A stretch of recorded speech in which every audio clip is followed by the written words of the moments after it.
ask you all a question tonight. How have you been manipulated today? Since I'm so nice, I'm going to help you out with the answer. We're manipulated all the time, every day, in virtually every way, through every medium. And advertising tries to convert your needs into very specific ones, so you buy products. But what happens when the goal is to influence a cause, perhaps in a good way, perhaps in a bad way? Then we cross over to propaganda. Over the years, propaganda has had very negative connotations, but the initial definition of the word has been used very neutrally. It just means to spread information. The meaning hasn't changed, but since World War II and on, there have been some very negative, for obvious reasons, there's been negative stigma around it, and it's only gotten worse. And that brings me to what I really want to talk about tonight, which is political propaganda. Political propaganda played a very integral role in my own life. I know. You're going to see a lot of this. But political propaganda has played a very integral role in my life, and that is because I was born in 1992 in Bosnia. And for those of you that don't know, former Yugoslavia fell apart in 1991. And the power vacuum that was left was quickly filled by Serbian nationalists who had control and state-sanctioned media, and the sole purpose was to turn Orthodox Serbs against Catholic Croats and Bosnian Muslims. And a genocide took place during that time, up until 1995. I am one of those Bosnian Muslims that survived, and so did my family, thankfully. My dad was only shot once, and that was in the butt. And the reason I found out was because I stumbled upon x-rays, and I was like, a butt. Yeah. So this is an example of what led up to that genocide. So in 2001, my family and I immigrated to Tampa. And my first memory of Tampa was getting off the plane, taking in a big air of it was like walking into a sauna when I got off the plane. So I collapsed, and it was terrible. I was like, oh my God, I'm not going to be able to breathe. It was over pretty quickly.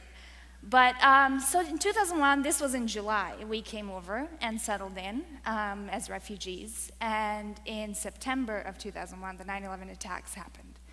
Very unfortunate incident, but I'm speaking in hindsight, because at the time I didn't even speak English, so I had no idea what happened. I was in school, the teachers came in, we were watching TV, and I was very confused. It wasn't until years later that it dawned on me what was going on at the time.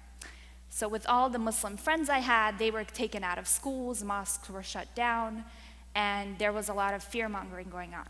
And what happened to me? Well, nothing. I am a white girl from Europe, and people would always say, you know, you're an immigrant, you did the right thing, you were saved.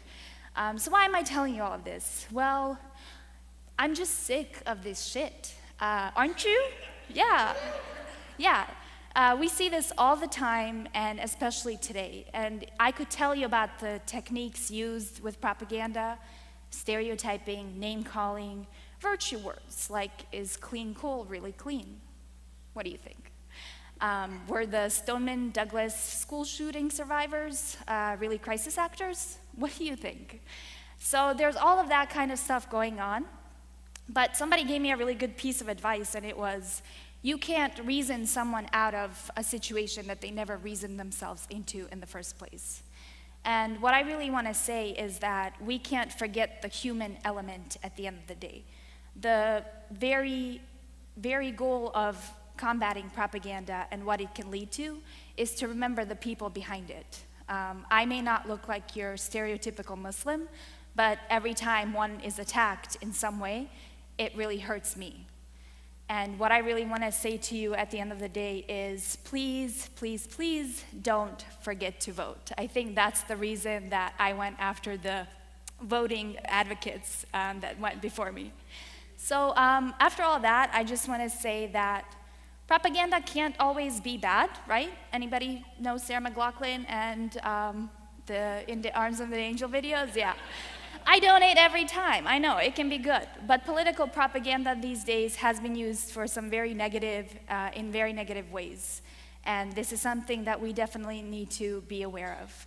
So follow me on Twitter. It's Amina Stadl. I know it's really pretentious, but thank you for having me. And please, don't forget to vote.